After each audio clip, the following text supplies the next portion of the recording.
نبیین امام الانبیاء حضرت محمد مصطفیٰ احمد مجتبیٰ صلی اللہ تعالی علیہ وآلہ وبارک وسلم کے دربار گفتار میں ہدیہ درود السلام وسعادت و احترام عرض کرنے کے بعد مقتدر واجب الاحترام علماء اکرام دیگر حاضرین و سامعین السلام علیکم ورحمۃ اللہ وبرکاتہ۔ جامعہ محمدیہ اشرفیہ عطاءالعلوم کا ماہانہ درس قرآن مجید اور بزم علماء پاکستان جوہر آباد کے زیر اہتمام سیدنا و مولانا صدیق اکبر رضی اللہ تعالی عنہ کی یاد پاک کے اندر جوہر آباد کی سرزمین پر 36 محفلوں میں سے چھٹا پروگرام آج انعقاد پذیر ہے۔ دعا کیجئے رب ذوالجلال جل وعلا شانہ ہم سب کی حاضری اپنی بارگاہ میں قبول و منظور فرمائے۔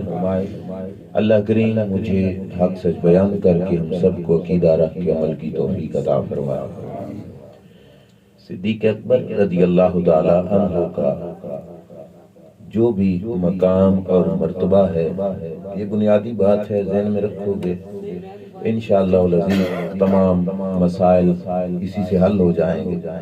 صدیق اکبر رضی اللہ تعالیٰ عنہ کا جو بھی مقام اور مرتبہ ہے، جتنی بھی شان ہے سیدنا صدیق اکبر رضی اللہ تعالیٰ عنہ کی، وہ ساری شان نسبت مصطفیٰ صلی اللہ علیہ وسلم کی وجہ سے ہے۔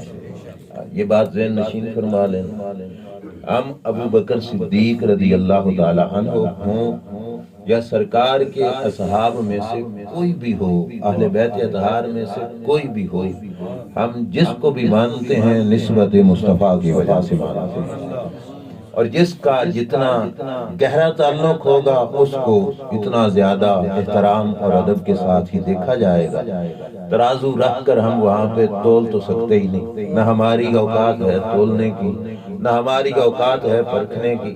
ہماری اوقات یہ ہے کہ ہم سب کے سامنے سر جھکا کے ان کا ادب بھی کرتے ہیں، ان کی تعظیم بھی کرتے ہیں، ان کا احترام بھی کرتے ہیں۔ صدیق اکبر رضی اللہ تعالی عنہ کا قرب کے لحاظ سے سرکار کے ساتھ جو نسبت پاک کا تعلق ہے، اس کی جو پہلی کنڈی ہے وہ یہی ہے کہ انہوں نے سرکار کو اللہ کا رسول مانا، کیونکہ قرب مصطفیٰ جتنا زیادہ ہو جائے، جب تک اس ذات کو رسول نہیں مانا جائے گا اس قرب کا کوئی فائدہ نہیں ہوگا۔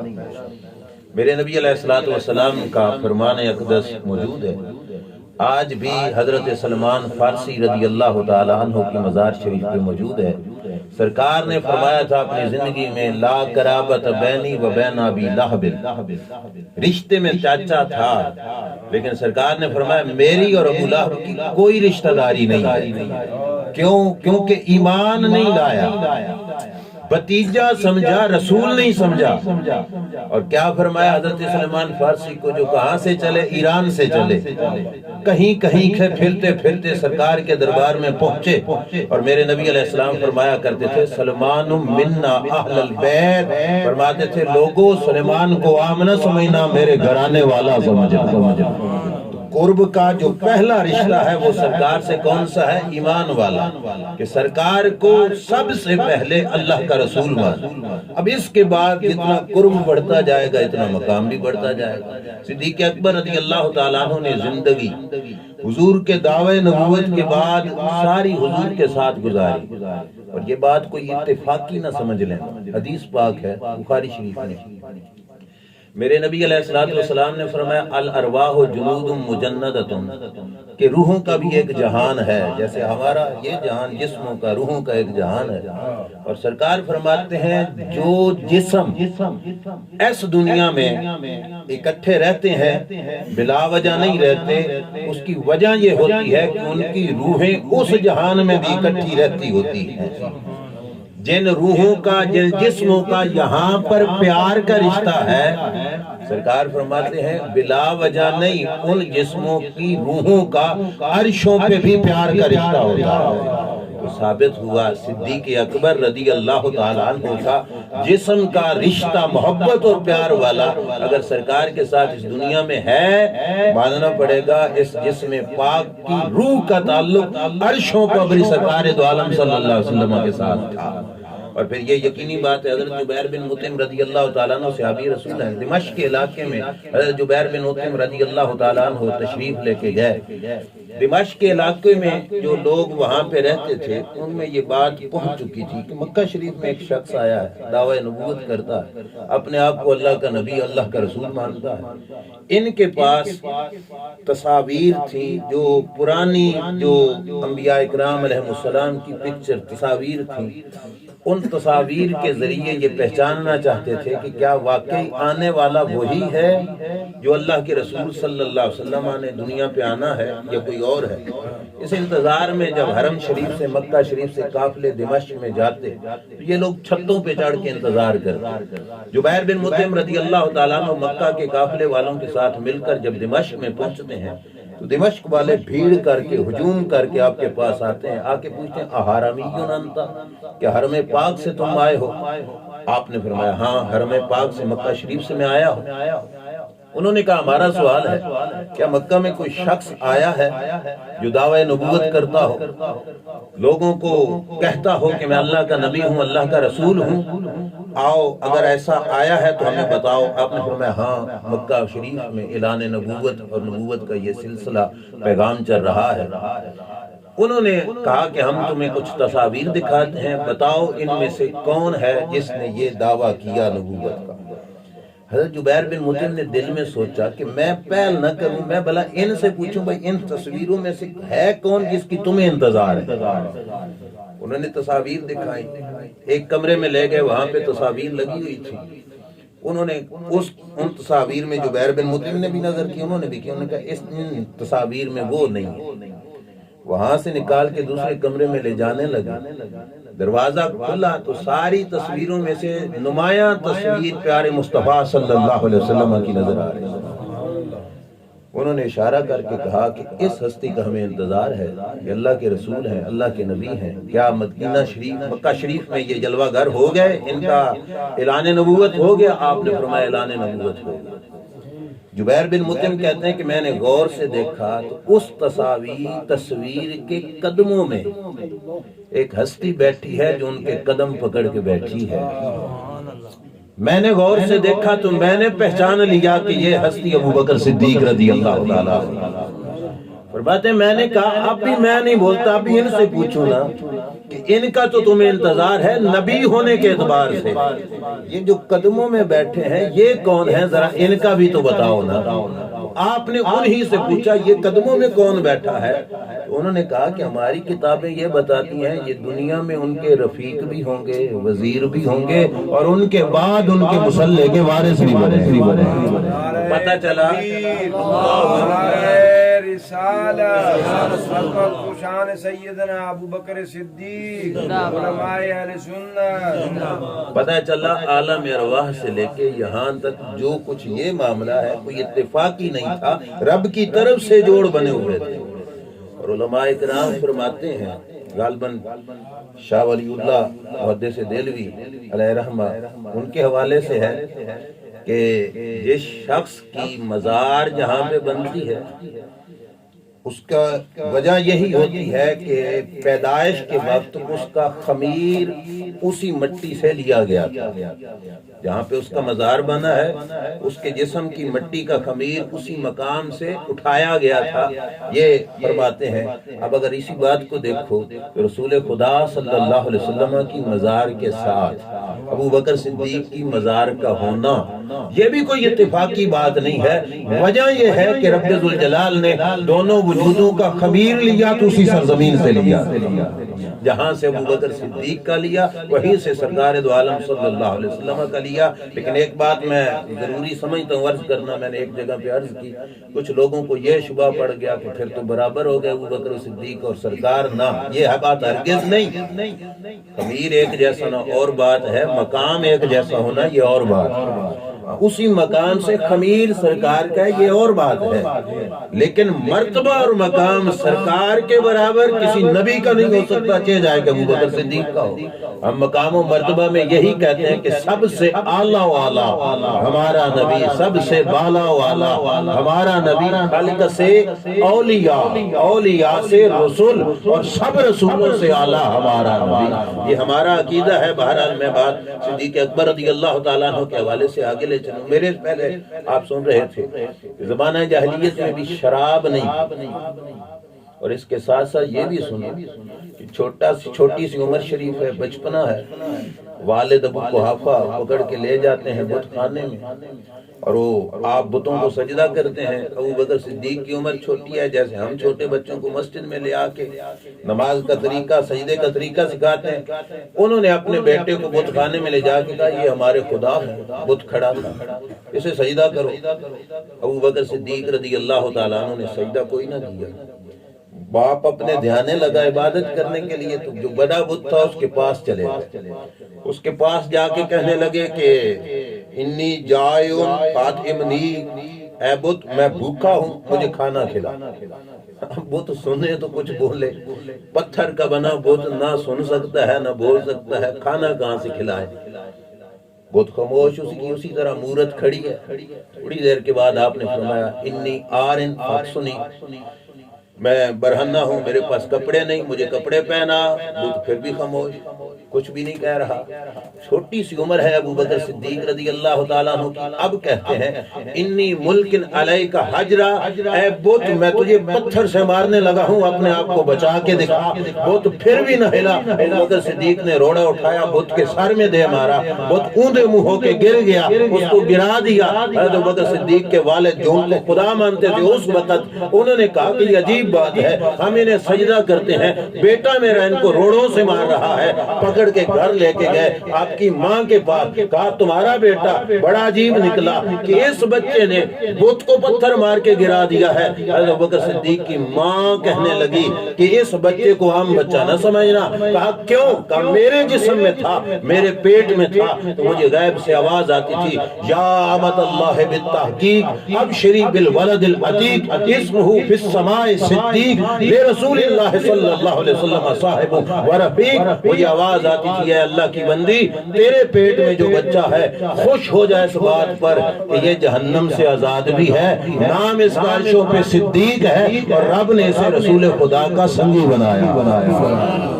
جن کے بچپن کا یہ عالم ہے، ان کی صحبت سے فیض یاب ہونے کے بعد رب نے ان کو کتنا مقام عطا فرمایا۔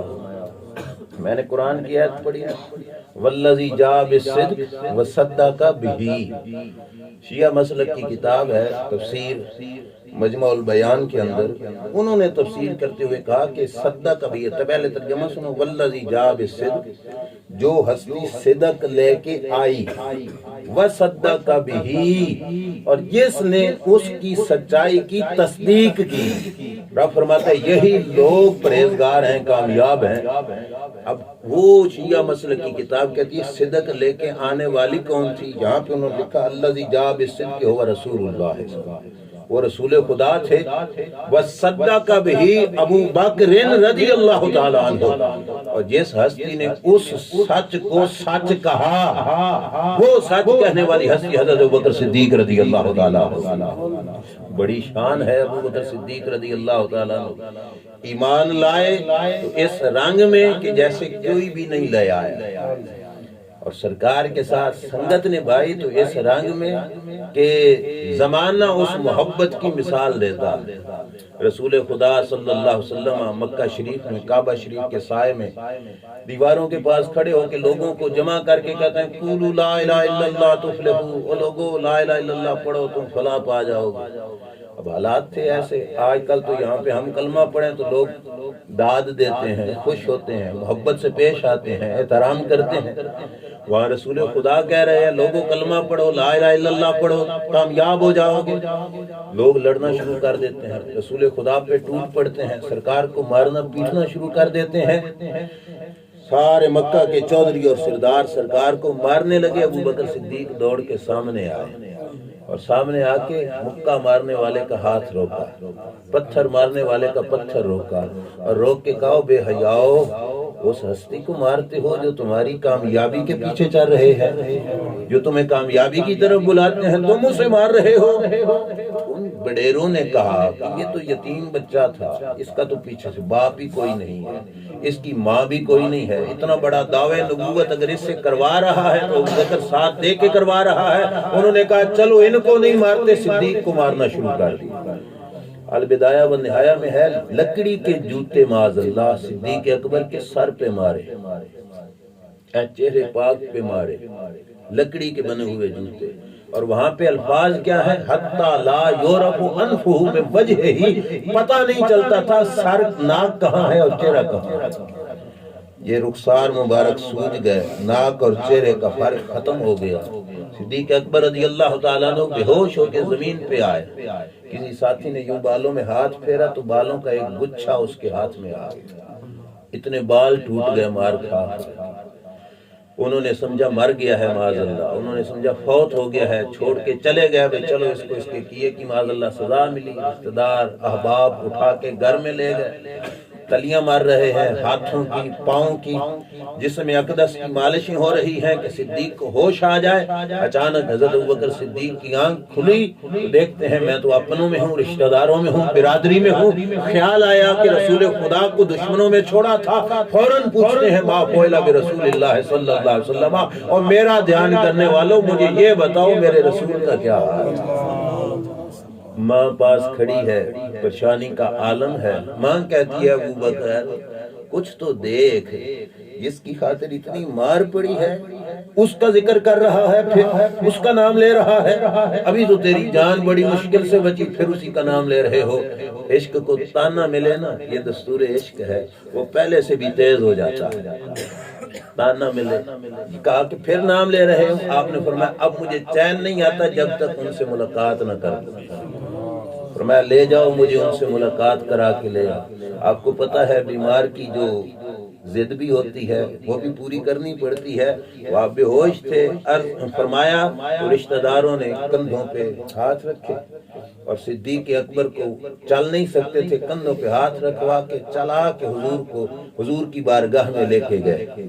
سرکار دار ارقم میں موجود تھے، اسکول کے بچوں کو، سیرت پڑھنے والوں کو بھی پتہ ہے، وہاں پہ لے کے گئے اللہ کے رسول کے ساتھ، یوں چند لوگ مسلمان تھے، ابتدائی وقت تھا۔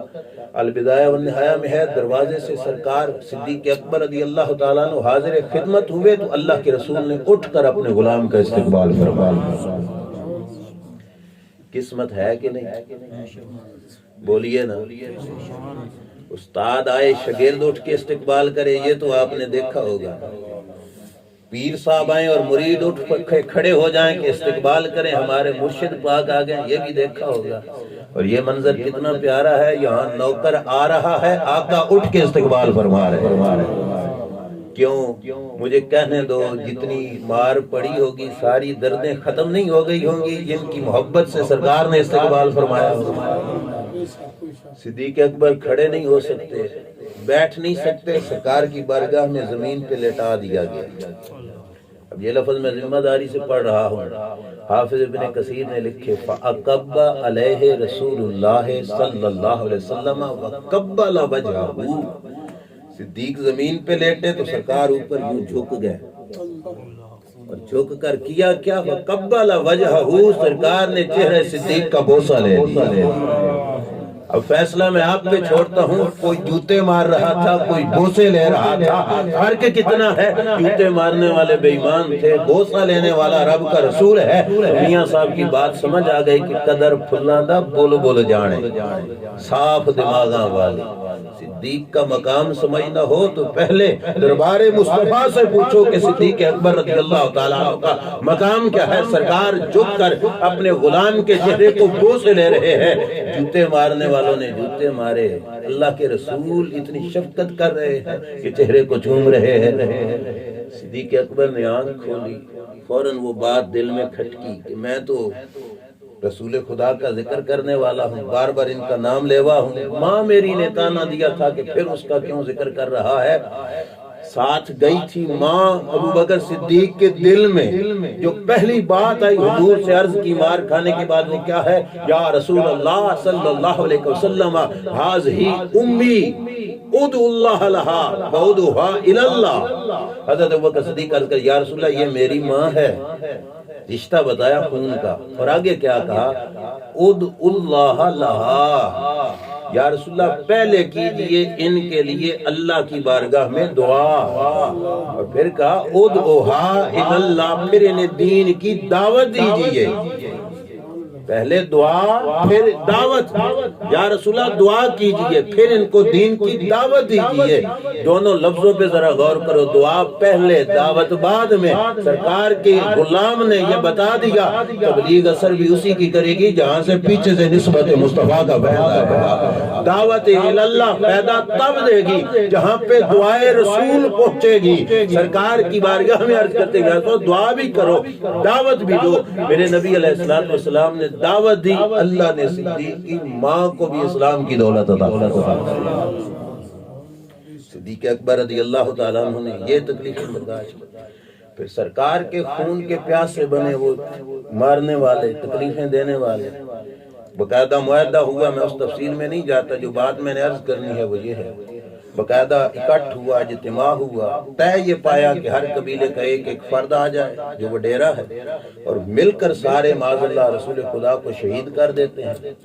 ان کی برادری کس کس سے بدلہ لے گی؟ سارے جب مل کے کریں گے تو کس کس سے بدلہ لیں گے؟ سارے جمع ہو گئے، رسول خدا صلی اللہ علیہ وسلم کو شہید کرنے کی پلاننگ ہو۔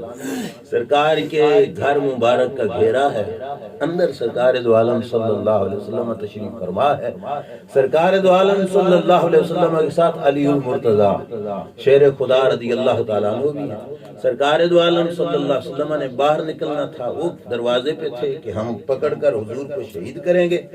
میرے نبی علیہ السلام اٹھے، رب نے کہا محبوب نکلنا تو ان کے درمیان سے ہے، طریقہ میں بتا دیتا ہوں۔ سرکار نے شیر خدا مولا مرتضی رضی اللہ تعالیٰ عنہ سے فرمایا کہ میرے بستر پہ تو لیٹ جا، میرے بستر پہ تو لیٹ جا، اور خود سرکار چل پڑے باہر۔ رب نے کہا محبوب مٹھی بھرو کنکریوں کی، مارو ان کو طرف۔ اب ایک مٹھی میں کتنی کنکریاں آتی ہیں؟ فرمایا پھینکنا تیرا کام ہے، ہر کسی کی آنکھ کو اندھا کر دینا میرا کام ہے، تم چپ کر کے درمیان سے نکل جاؤ۔ ہم چونکہ صدیق والے بھی ہیں، علی والے بھی ہیں، تو میں آپ کو یہاں پہ یہ بات بھی عرض کرتا چلوں، علی کو بستر پہ کیوں سلایا؟ صدیق کو ساتھ لیا، علی پاک کو بستر پہ کیوں سلایا؟ وجہ یہ تھی کہ مولا علی کی ایک پرانی عادت تھی سرکار کے بستر پہ سونا۔ آپ حضرات کے علم میں ہوگا، علماء تو جانتے ہیں، مکی زندگی میں سرکار کو ایک مشکل اٹھانی پڑی تھی، شیب ابی طالب والی، اور 3 سال سرکار کا محاصرہ رہا۔ مکہ والوں نے سوشل بائیکاٹ کیا رسول کریم صلی اللہ علیہ وسلم کا، اور وہ نہ کسی کو اندر جانے دیتے تھے، نہ اندر والے کسی کو باہر آنے دیتے تھے، کھانا پانی بھی بند کر دیا، سوشل بائیکاٹ تھا، سرکار کے ساتھ دشمنی کی حد ہو گئی۔ انہوں نے یہ طریقہ اختیار کیا تھا، اور ادھر ادھر سے خون کے پیاسے کہ سرکار کی جان لینے کا موقع ملے تو ہم معاذ اللہ حضور پہ حملہ کر کے سرکار کو شہید کریں۔ اس دوران سرکار کے چچا جان جناب ابو طالب، حضرت علی بچے تھے، شام جس وقت ڈلنے لگتی، سورج ڈوبنے لگتا تو سرکار اپنے بستر پہ آرام فرما ہوتے، مولا علی اپنے بستر پہ آرام فرما ہوتے۔ جس وقت سورج ڈوب جاتا وہ تاڑ میں ہوتے کہ یہاں پہ حضور سوئیں گے، شاید بھائی حملہ یہاں پہ ہی کریں گے۔ جب سورج ڈوب جاتا، اندھیرا چھا جاتا، تو جناب ابو طالب سرکار کو اٹھا کر علی کے بستر پہ سلاتے ہیں، اور علی کو اٹھا کے سرکار کے بستر پہ سلاتے ہیں، کس خاطر کہ کوئی حملہ کرے تو سرکار کی جان کو نقصان نہ پہنچے۔ تو یہ بستر پہ سونا پرانا چلتا آ رہا تھا۔ سرکار نے حضرت علی کو اپنے بستر پہ سلایا، اور سلا کے آپ باہر نکلے۔ آپ خود سوچو کہ جس وقت دشمن تاڑ میں ہو، خون کے پیاسے گھروں کے محاصرہ کیے ہوئے ہوں، اس وقت بندہ گھر سے نکل کر کسی دشمن کے دروازے پہ جاتا ہے؟ بولیے سجن بھی ہر کسی کے نہیں، کوئی پورا سجن، گہرا سجن، رازدار سجن کے دروازے پہ بندہ جاتا ہے، جس کے بارے میں ذرا سا بھی شک کو نہ بندہ اس وقت اس سے رابطہ بھی نہیں کرتا، کہیں اطلاع نہ کر دے۔ اب حضرت امام الانبیاء صلی اللہ علیہ وسلم دشمن کے محاصرے سے نکل کر جس دروازے پہ جا رہے ہیں وہ دروازہ صدیق اکبر رضی اللہ عنہ۔ پتہ چلا سرکار کی نگاہ میں بھی یہی ہے کہ اس عالم میں جو میرا وفادار ہوگا وہ ابو بکر صدیق ہوگا۔ سرکار ادھر گئے، پیچھے کیا ہوا؟ انہوں نے دیکھا سرکار نہیں نکلے، حضرت اندر گئے، بستر کو اٹھایا، دیکھا نیچے علی ہے، پوچھا سرکار کدھر گئے؟ وہ کہا وہ تو تمہارے درمیان میں سے نکل گئے ہیں۔ ابو جہل اور اس کی پارٹی سیدھی گئی تو ابو بکر صدیق کے دروازے پر۔ کافروں کو بھی پتا ہے کہ اگر اپنے گھر نہیں ملیں گے تو ملیں گے ابو بکر صدیق کے گھر۔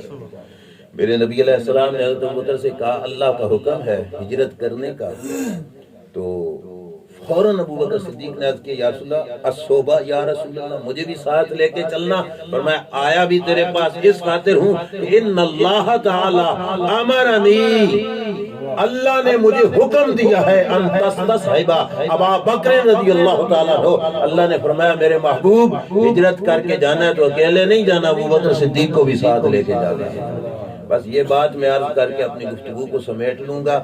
یہ بات تفسیر حسن عسکری جو شیعہ مسلک والے ہم بھی ان کا احترام کرتے ہیں، 11ویں امام ہے نا، امام حسن عسکری رضی اللہ تعالی عنہ، ان کی لکھی ہوئی کتاب ہے تفسیر حسن عسکری، اس کے اندر موجود ہے۔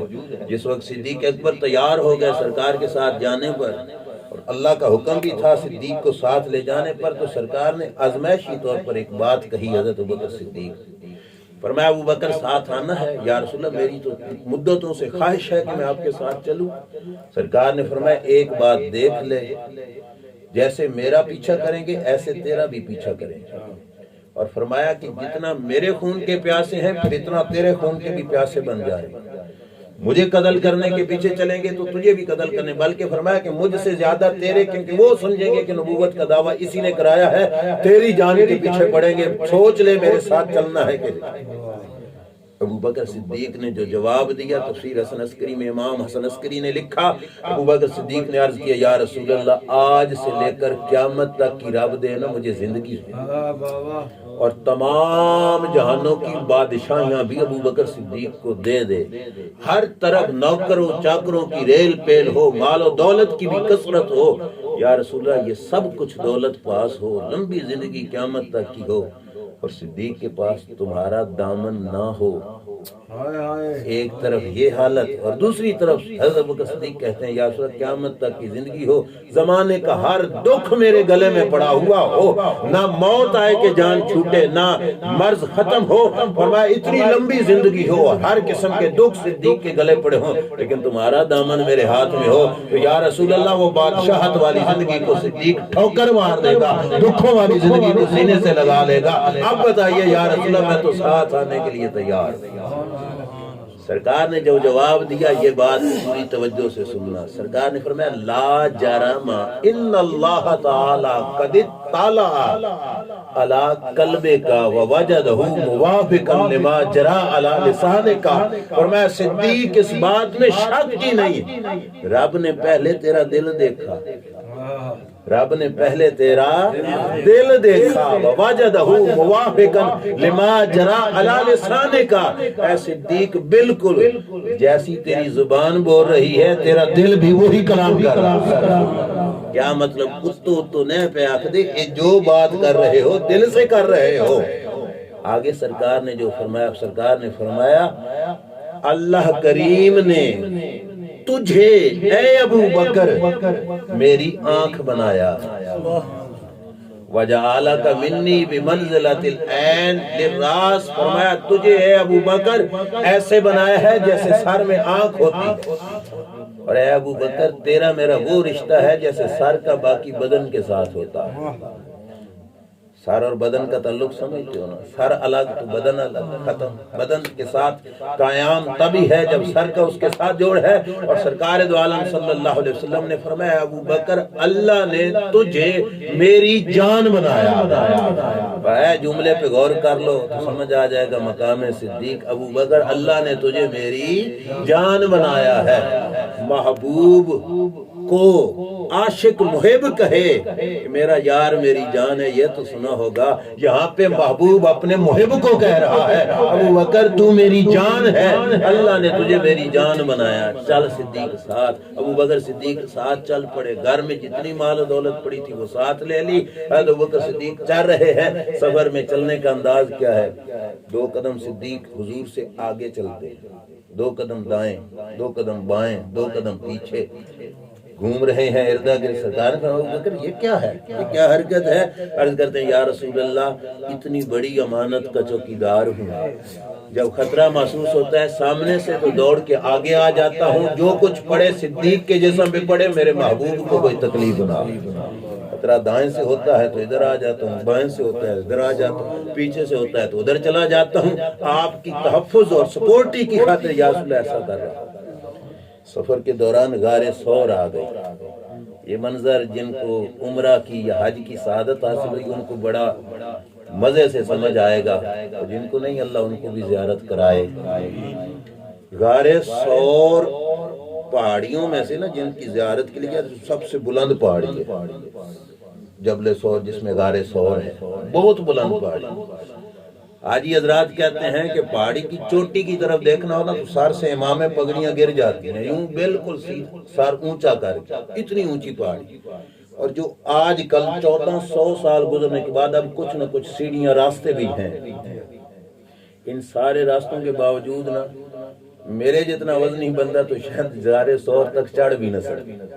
ٹھیک ٹھاک جوان جو بالکل سنگل ہو اس کو بھی چڑھتے چڑھتے کافی ٹائم لگ جاتا ہے، اور بوتلیں پانی کی ساتھ لے کے چلتی ہیں۔ ایسے ہی ہے، اتنا بلندی پر غار ثور میرے نبی علیہ السلام نے سٹے کرنا تھا۔ ابو بکر صدیق کی عمر ہے 51 سال اور سرکار کی عمر شریف ہے 53 سال۔ اب اپنے اپنے اوپر غور کرنا، کتنی عمر شریف ہے؟ 51 سال صدیق کی، 53 سال عمر مبارک سرکار دو عالم صلی اللہ علیہ وسلم کی۔ جبل ثور پہ چڑھنے لگے نا، غار ثور والے پہاڑ پر، تو صدیق اکبر نے کہا یا رسول اللہ میرے کندھوں پہ آ جائیے، یا رسول اللہ میرے کندھوں پہ آ جائیے۔ اب آپ خود سوچو 51 سال جوانی کی عمر ہوتی ہے، بڑھاپا ہی شمار ہوتا ہے نا۔ 51 سال کا ضعیف 53 سال کی بزرگ ہستی کو کندھے پہ بٹھا کے پہاڑی چڑھ رہا ہے۔ کتنا بلندی پہ غار ثور پہ چڑھ رہے ہیں۔ آج 14 صدیاں بعد بھی کوئی صحیح راستہ کو نہیں، بڑی مشکل سے چڑھا جاتا ہے۔ ذرا تصور تو کرو 1400 سال پہلے کیا حالت ہوگی، اور قربان جائیں صدیق اکبر کی وفا پر، جنہوں نے کندھوں پہ حضور کو اٹھایا اور غار ثور کی طرف لے کے جا رہے ہیں۔ ایک بات میں نے ایک عالم دین سے سنی تھی، وہ بھی آپ کو سناتا چلوں۔ کچھ لوگ گھوڑے کا احترام کرتے ہیں، گھوڑے کے سونگ چومتے ہیں، گھوڑے کے نیچے سے گزر جاتے ہیں، یہ سوچ کر کے بڑی عظمت والا ہے۔ کیوں جی؟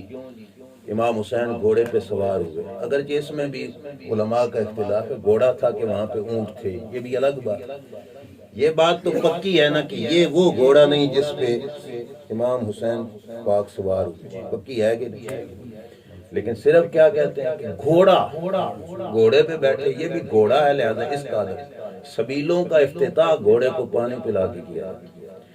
ٹھیک ہے جی، 1 منٹ کے لیے مان لیا گھوڑے کو عظمت ملی، ذرا یہ بھی بتاؤ کیوں کہ گھوڑے پر حسین سوار ہوئے، تو حسین کی سواری بنا گھوڑا تو گھوڑے کو عظمت مل گیا۔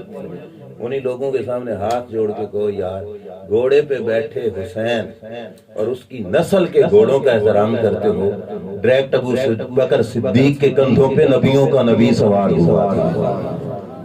گھوڑے کا بھی احترام کرو، ابو بکر صدیق کا بھی احترام کرو، جس کے کندھوں پہ اللہ کے رسول نے سواری فرمائی۔ سرکار حضرت ابو بکر صدیق کے کندھوں پہ سوار ہیں، ابو بکر صدیق چڑھ کے غار ثور کی طرف جا رہے ہیں۔ وہاں پہ قیام کیا، 3 دن اور 3 راتیں سرکار نے وہاں پہ گزاری. روٹی کہاں سے آتی تھی؟ صدیق اکبر کی بیٹی حضرت اسماء بنت ابی بکر رضی اللہ تعالی عنہ عورت ذات، اور 3 دن کی روٹی ابو بکر صدیق کے گھر سے غار ثور میں پہنچتی ہے. کھانا دن میں کتنے ٹائم کھاتے ہو؟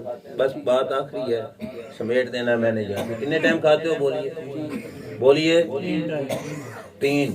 اور 3 دن سرکار وہاں پہ رہے. کتنے ٹائم بن گئے؟ 9 نہیں کرو، 2 ٹائم کھاؤ تو پھر کتنا ٹائم بنتا ہے؟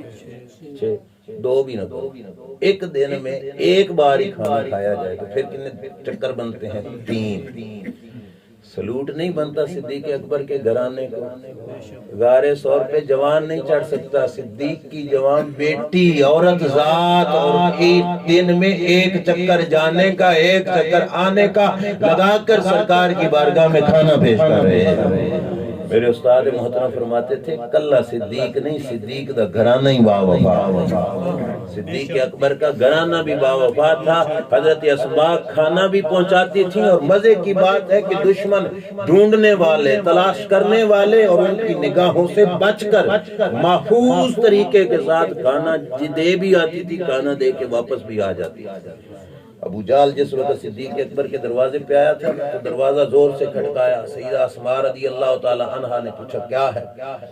کہنے لگے اندر محمد تو نہیں؟ تو آپ نے فرمایا نہیں. اس نے پوچھا بتاؤ کدھر گئے تیرا باپ اور محمد صلی اللہ علیہ وسلم؟ تو حضرت اسماء نے کہا نہیں بتاؤں گی. کیا کہا؟ دشمن سامنے کھڑا ہے، عورت ذات ہے، اور دشمن کے سامنے پورے جذبے سے کہہ رہی ہیں نہیں بتاؤں گی. ابو بکر صدیق کی بیٹی صاحبزادی کو ابو جہل نے تھپڑ مارا. کانوں کی بالیاں تھیں، وہ چر گیا کان اور بالیاں نیچے گر پڑی. چہرہ اقدس لہولہان ہو گیا. ابو بکر صدیق کی بیٹی جوش میں آ کے کہنے لگی اور جان سے بھی مارنا ہے تو مار دے. پتہ نہیں بتاؤں گی اللہ کے رسول کہاں پہ گئے. مار دے جان سے. نہیں بتاؤں گی. گھرانہ ہی سارا باپ نبینا تھا. باپ نے کہا یار کیسا عجیب بیٹا ہے، گھر کا سارا مال و دولت اٹھا کے لے گیا، گھر میں بچیاں ہیں کچھ بھی نہیں چھوڑا. صدیق کی صاحبزادی کی وفا دیکھو کیا ہے.